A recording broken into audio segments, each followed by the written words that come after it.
तर आम्ही आलो आहोत माझ्या माहेरी. खूप महत्त्वाचं एक फंक्शन आहे. तर इकडे खूप लोक आमच्या गावीकडचे पण सगळे रिलेटिव्स आलेले आहेत आणि हा फंक्शन होता. मग इथे आमचे घरामध्ये ॲक्च्युली 9 छोटे छोटे बेबीज आहेत जे एकाच टाईमलाईनमध्ये पैदा झालेत, पण त्यातले आता 7 जण आलेले आहेत.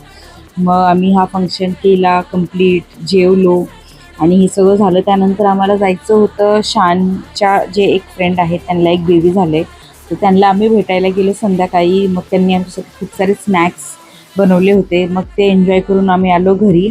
आणि हे बघा नेक्स्ट डे सकाळी सकाळी मस्ती पप्पाबरोबर किती चालू आहे याची. आणि ह्याला पप्पा असतील तर माझी आठवण येणार नाही, पप्पा नसतील तर मला एकदम चिकटून असतं. आता माझ्याकडे बघतही नाही. हे बघा कसं जाऊन पप्पांपाशी बसलाय आणि मी आवाज देते तर बघत पण नाही, उलट पप्पाला अजून जाऊन चिटकतोय. तर असंच असतं बेबीजचं. लहान असतात तेव्हा मम्मी पाहिजे, थोडंसं मोठं व्हायला लागले की मग त्यांना पप्पा पाहिजे असतात. पण मला बरंच आहे.